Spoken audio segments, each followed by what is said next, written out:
Katherine Clark, Caucus Chair Pete Aguilar, one of our co-chairs of the Steering and Policy Committee, Nanette Barragan, Vice Chair of the House Democratic Caucus, Ted Lieu, five-term and under Representative Stephen Horsford, and of course, the top Democrat on the Rules Committee, Ranking Member Jim McGovern from the Commonwealth of Massachusetts, which is well represented to my right. Although we're always to your left. That would be correct. We're on day 8 of the Republican healthcare crisis.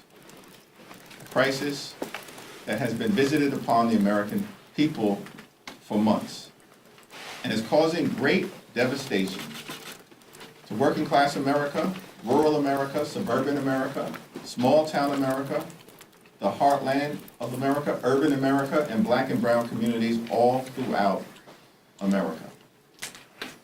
House Democrats are here at the Capitol on duty and ready to reopen the government and enact a spending agreement that actually meets the needs of the American people, while at the same time addresses the Republican health care crisis that is devastating the American people and is causing premiums, copays, and deductibles to go up for tens of millions of Americans because of the Republican refusal to extend the Affordable Care Act tax credits.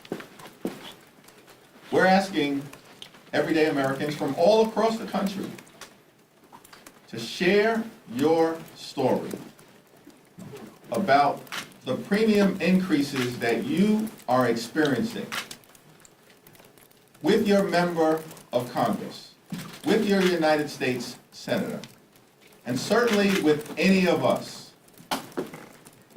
If you've received a letter, or when you receive a letter in the next few weeks, we want you to reach out to us and share that letter with us. You can do it at democraticleader.house.gov/share your story. That's democraticleader.house.gov/share your story. We are fighting for you. We know that because of the Republican healthcare crisis and their refusal to address the Affordable Care Act tax credits that are on the brink of expiring, that millions of Americans are about to see their health care costs double, triple, or quadruple. And when you get that letter in the mail, share it with us. You can share it with us, as I indicated, and you can include a hashtag, my premium went up. My premium went up. And it's going up because of the continued Republican refusal to extend the Affordable Care Act tax credits. My honor to yield to our Democratic whip, Katherine Clark. Thank you so much, Mr. Leader. We are so grateful for your leadership and your vision at this point of healthcare crisis, and I'm proud to be here with these representatives in leadership of our caucus. Here's the terrible thing about the position that the Republicans have backed themselves into with healthcare. It hurts everyone. And this isn't about red states or blue states. These premium hikes, these cuts, are going to make healthcare more expensive and harder to obtain for every American. We had a hearing today in the Capitol, and we were joined by a 29-year-old woman, Mariah Plant from West Virginia. And she told us about her family's struggle. She is the full-time caretaker for her brother Matt, who suffers a lot of disabilities and needs to be home and be on Medicaid. And without that support, she doesn't know how she would be able to provide for her brother. She also runs a small business and receives a tax credit so that she can afford health insurance under the ACA.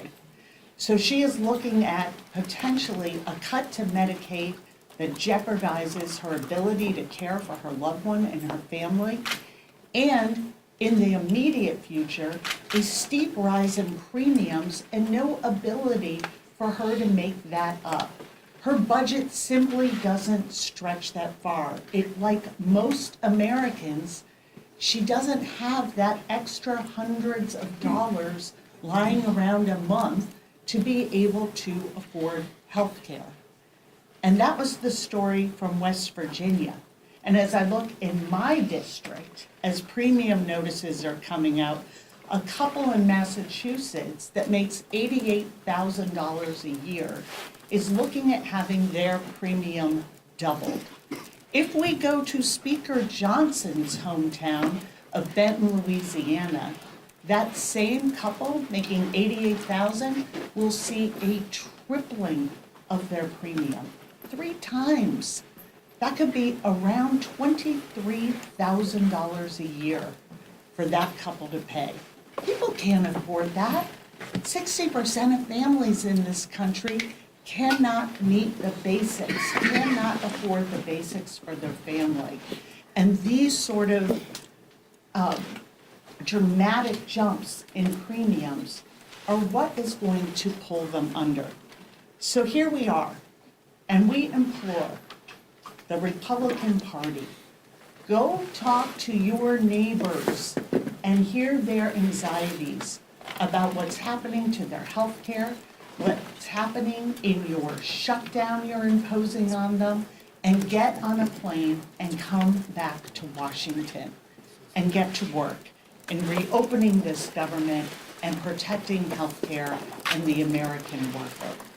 And with that, I am proud to yield to the chairman of our caucus, Pete Aguilar. Thank you, Whip Clark, and thank you, Leader Jeffries, for convening us here, for your strength in asking House Democrats to be here, to be present, to be here at work. This is day 8 of the Republican-led shutdown. It's the second week that House Republicans have refused to call us back to the House, the last session day being, I believe, September 19th.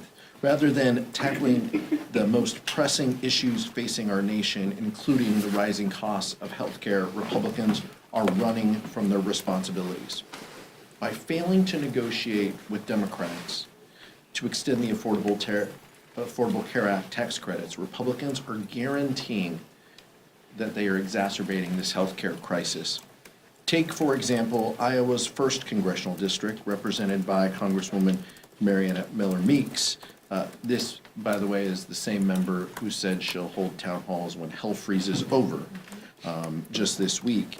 A 60-year-old couple earning $82,000 a year will see their annual premiums rise by 200%, $13,000 a year. For another example, Republican Congressman Gabe Evans, Colorado District, a family of 4 earning just $64,000 a year, will see their premiums increase 195%, or $2,500 a year. Think about that. Americans are already struggling with the affordability crisis, and they are being jammed with this health care crisis, all at the hands of Speaker Johnson and his Republican colleagues. And they're lying, claiming that they're the ones working around the clock to fix this health care, to help fix health care. If that's true, where are they? Where are they?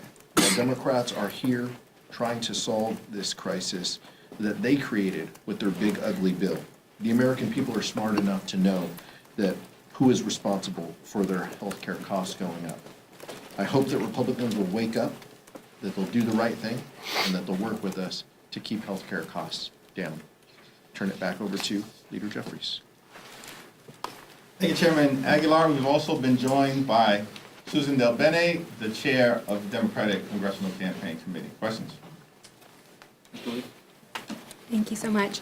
As you pointed out, medical premiums are soon set to rise dramatically, yet Obamacare requires COVID-era funding just to keep healthcare costs down.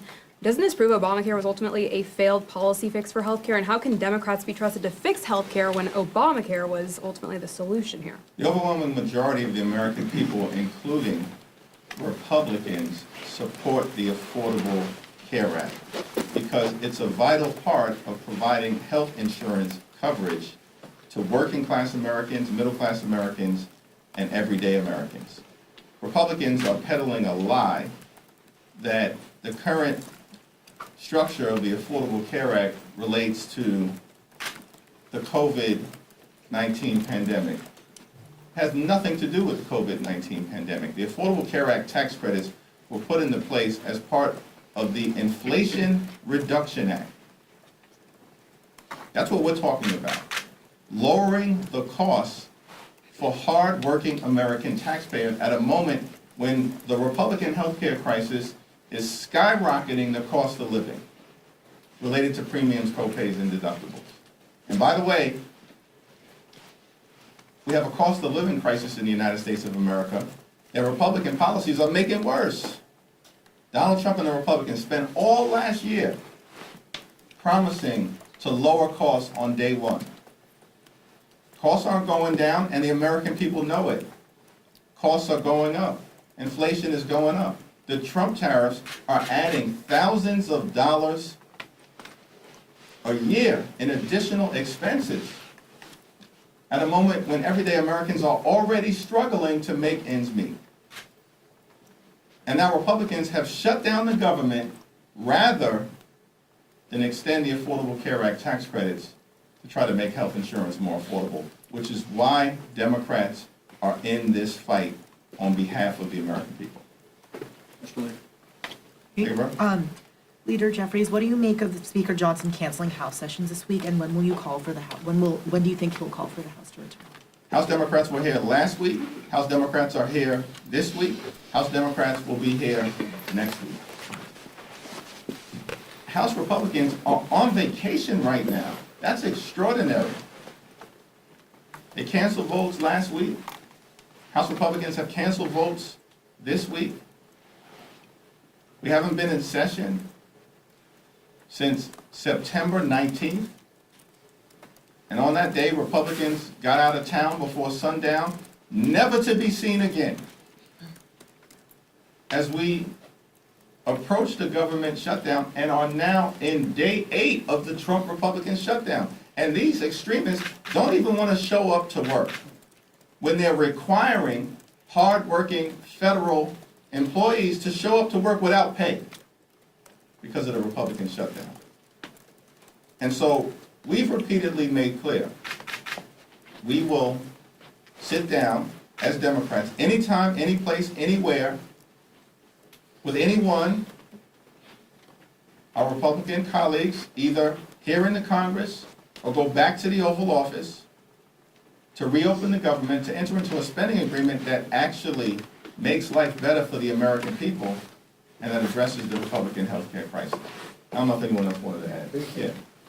You know, Republicans love to advocate for more work requirements for poor people, people on SNAP, people on Medicaid. Well, I got an idea. Let's have a work requirement for Republicans to show up to Congress and do your goddamn job. I mean, millions of people are about to lose their health care. This is a serious crisis we're in, and we can avoid it. We can avoid people losing their health care. We can keep the government open. They need to show up. Mr. Leader. Thank you, Mr. Leader. Yesterday you said that 1-year extension on the ACA subsidies was a non-starter. James Hakeem said that, told me that red line was not helpful to the conversations that she's having in the Senate with her colleagues on both sides of the aisle. Leader Schumer said this morning that he didn't want to negotiate in public and declined to go as far as you did yesterday. Are you still consistent with red line being no to a 1-year extension, or kind of where are you at today on that? Yes, if anything is presented to us, of course, the caucus will consider it in good faith. But at the moment, here's where we stand. Republicans enacted massive tax breaks for their billionaire donors as part of the One Big Ugly Bill. And they made those tax breaks permanent, while at the same time ripping Medicaid away from 14 million Americans and stealing food from the mouths of hungry children, seniors, and veterans. And then, are we to take the position at this moment in time, in the midst of a Republican healthcare crisis, that we can't provide stability and certainty to working class Americans who rely on the Affordable Care Act tax credits? That's an unreasonable position for anyone in Congress to take at this moment in time, relative to what Republicans have done in ripping health care away from tens of millions of Americans. Our position that has been articulated in a bill that was introduced by Senator Patty Murray and Congresswoman Rosa DeLauro is a permanent extension of the Affordable Care Act tax credits to match the permanent extension that Republicans on their own saw fit to do for the wealthy, the well-off, and the well-connected as part of the Republican continuing effort to subsidize the lifestyles of the rich and shameless. Now, at the end of the day, the caucus, in good faith, will evaluate anything presented from the Senate. But, in our view, as it relates to the Affordable Care Act tax credits and any other effort to address the Republican health care crisis, it has to be meaningful. It has to be meaningful in terms of making a difference in the lives of the American people. Do you maintain that there's no daylight between you and Senate Democrats? Yes. Julia. Okay. Thank you, Mr. Leader. There's been a lot of discussion about whether there should be a vote on paying the military during this shutdown. I know some of your members penned a letter to the Speaker asking him to call the House back on it. Today, the Speaker said unlikely because basically the House had the opportunity to have that vote. Do you believe there should be a standalone vote on military pay? I believe that we should pay our men and women in uniform, and I support the effort of our members to make sure that that takes place.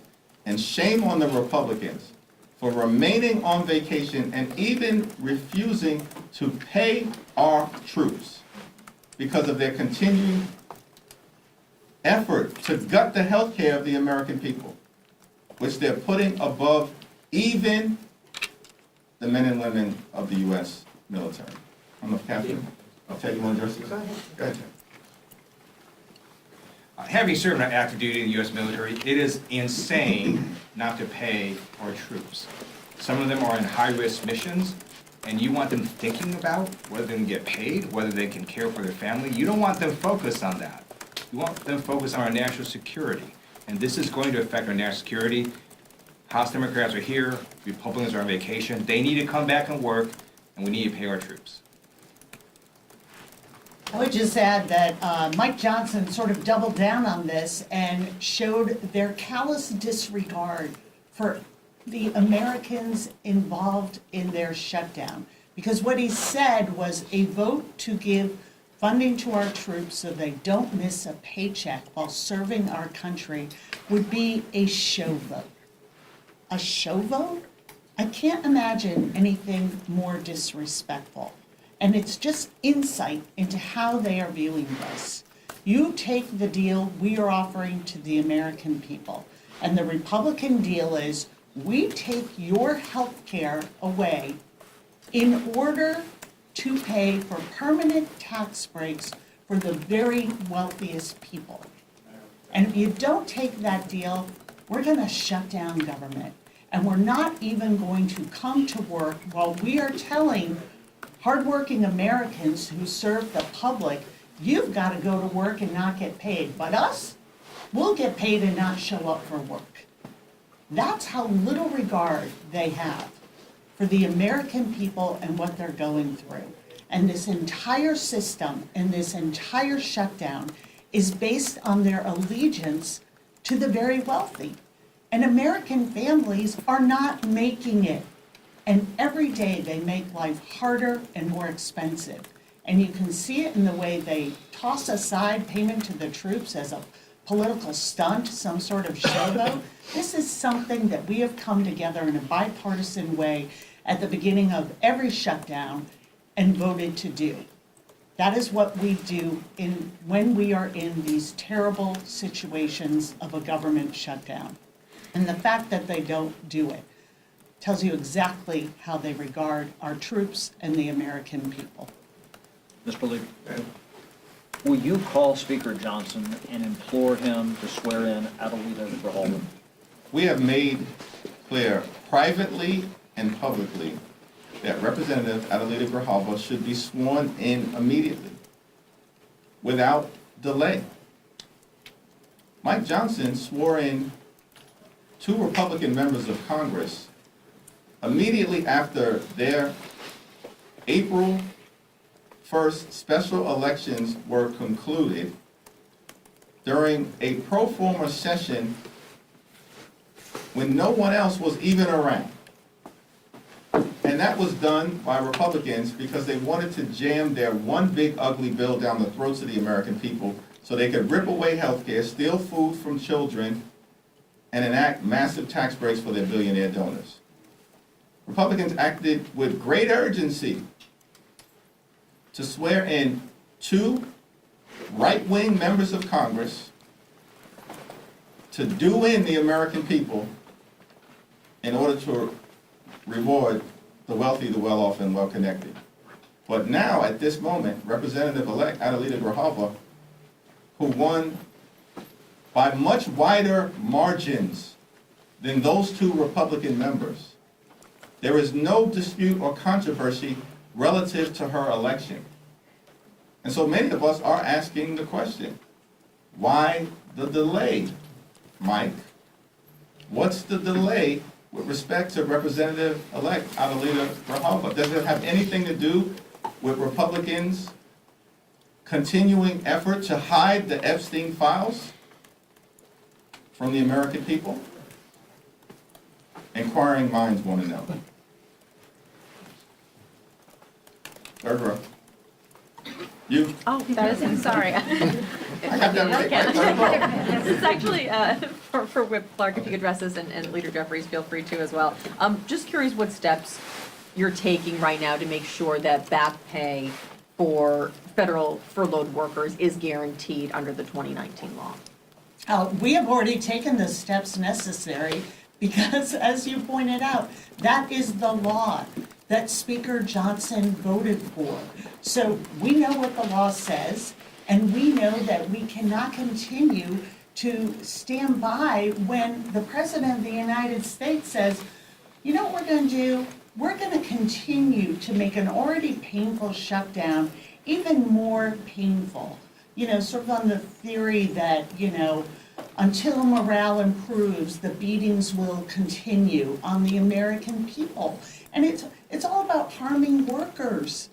So, and now he's saying, well, maybe I won't withhold the pay for people who are working without pay for everybody, just those non-deserving workers. Mike Johnson knows the law. Donald Trump knows the law. The workers deserve pay. And that's full stop. That is something we voted on in the first Trump administration. He signed that law. So this isn't up for some sort of legal interpretation. That is the law. But that seems to be very out of vogue with this version of the Republican Party.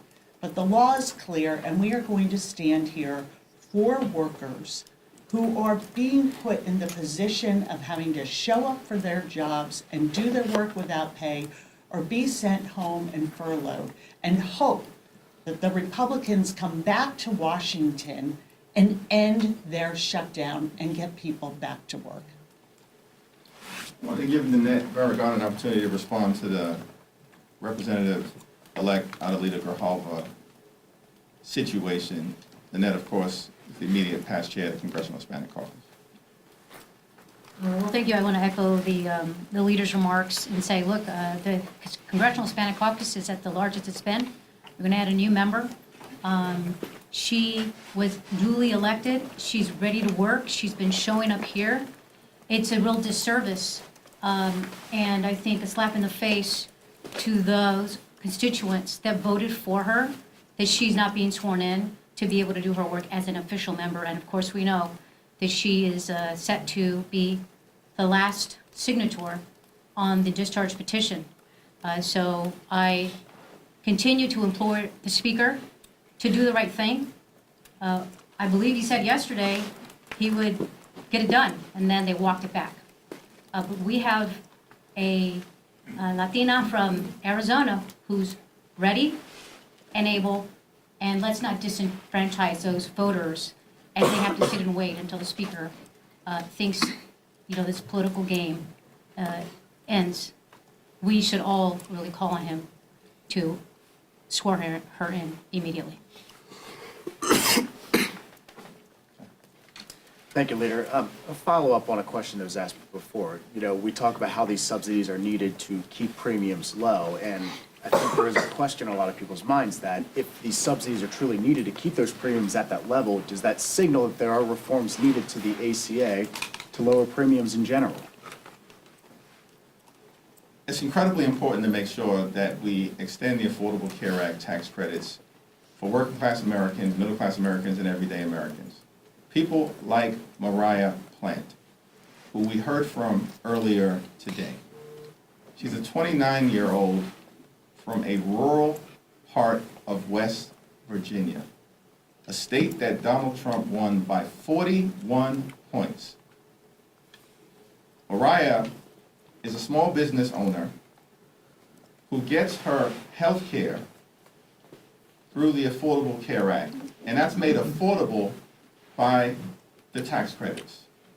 If those tax credits expire, health care will be unaffordable for Mariah. She'll have to pay thousands of dollars more per year, and she's already dealing with the adverse implications of the Republican assault on the health care of the American people related to the largest cut to Medicaid in American history. Why is that? Because Mariah is the sole full-time caregiver for her older brother, Matt. And Matt is legally blind, and Matt is someone who is entirely nonverbal, and Matt is someone who requires full-time care. And because of Medicaid as it currently exists, Matt is able to be cared for at home in a loving environment. But now that's threatened by the Republican assault on Medicaid. You know what's also threatened for Mariah and Matt? The fact that their rural hospital may close because of the Republican assault on the health care of the American people. And then on top of that, Mariah may not even be able to go see a doctor herself because of the Republican refusal to extend the Affordable Care Act tax credits. That's why Democrats are in this fight. It's not a political struggle, it's personal for the American people. And just like we're telling Mariah's story, elevating it, as she did earlier today at our hearing, so courageously and authentically on behalf of everyone else in West Virginia and throughout the country, we're asking the American people to share their stories with all of us about the hardship that you're facing as a result of the Republican healthcare crisis and the need for something to be done about it right now. I want to give Stephen Horsford an opportunity to say anything, and Susan Delbene. Thank you, Mr. Leader. I will just add, as a member of the Ways and Means Committee and the Subcommittee on Healthcare, these enhanced premium tax credits, one, are supported by 78% of Americans, and they understand the impact of those tax credits to their ability to afford health care. And just like Republicans made a priority to pass massive tax breaks for the very wealthy, Democrats made it a priority to give tax relief to middle-class families so that they could afford health care. We're using the tax code to help middle-class families afford health care, not the ultra-rich get another tax break for a yacht or whatever else they're buying. This is a matter of life and death, and it's a matter of clear priority by the House Democratic Caucus, led by Leader Jeffries and Whip Clark and the rest of our leadership team. And it is personal, because not only are our constituents dealing with this issue, but members of Congress are dealing with these critical issues. And we will make sure that we continue to defend every person's right to health care. It is an economic imperative, and it's a human right. You know what happens when more people have health care coverage? People are healthier and we save money. I think it's really important to think about the fact that when we have these tax credits in place, that actually saves us money. Cutting the tax credits means more and more people aren't going to have health care, more and more people going to the ER, more and more uncompensated care that others have to pick up the cost for, raising prices on everyone, not just folks on the exchange, raising prices on everyone. Our healthcare system is challenged. We see more rural hospitals, more services in hospitals closed, more folks, more staff being let go. It's a spiral. So not only because of the incredible stories like Mariah that the leader was just talking about, but also from a fiscal standpoint, it's the right thing to do. It helps our communities, more people have coverage, it's more fiscally responsible, and yet Republicans are still on vacation and have no plan on how to continue going forward. I just want to say, look, I sit on Energy and Commerce. I sit on the committee that does everything on healthcare. And I can tell you, hearing after hearing after hearing, we are not hearing Republicans come up with legislation or bills that's going to bring down the cost of their health care. On the contrary, everything that's being done is raising cost. So the party in power right now, the Republican Party, who controls what the hearings are not having hearings on how to lower the cost of health care or premiums. Look, we want to make sure health care is accessible to everybody, whether you're a Democrat, whether you're a Republican or an independent in rural America, in small towns, in cities like mine. This is about health care. This is about getting everybody access to health care. And I can tell you that we do not have those hearings. The party in charge has not expressed an interest in committee on having hearings on how to bring the cost down. So Democrats are fighting to do just that. Thank you, Mr. Leader. We've talked a lot about the countless Americans who are going to lose their paychecks in a prolonged shutdown. We've also seen lawmakers from both chambers and both sides of the aisle say that they will forfeit their checks to stand in solidarity with those Americans. Are you or any members of your leadership team planning on doing the same thing? That's an individual decision that every member will have to make on November 1st. Hopefully, Republicans will actually get back to Washington well before that, do their job so we can sit down, reopen the government now, enact a spending agreement that makes life better for the American people now and addresses the Republican health care crisis now. Have you heard from the White House at all since your meeting with the president? And do you think that he ultimately needs to engage in order to have the Republicans perhaps take up health care as well?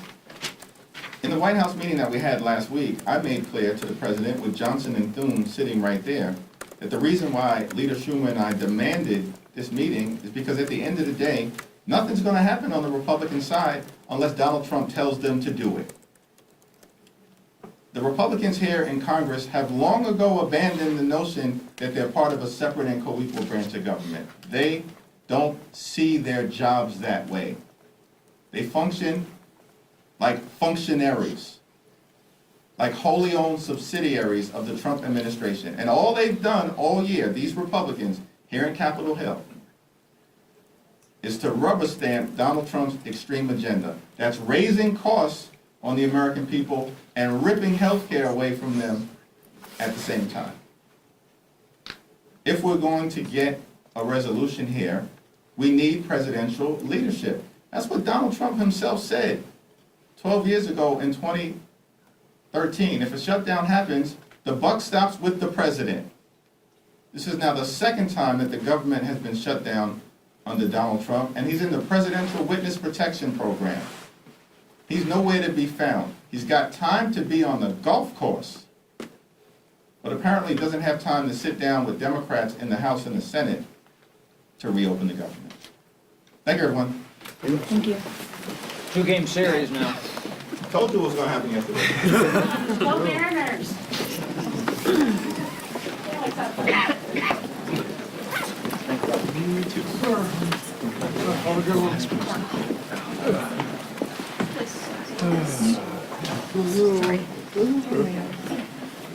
Okay.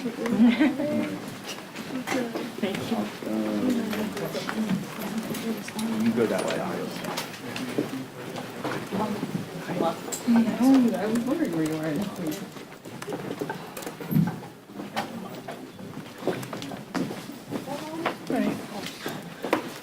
See you at the next one. Yep.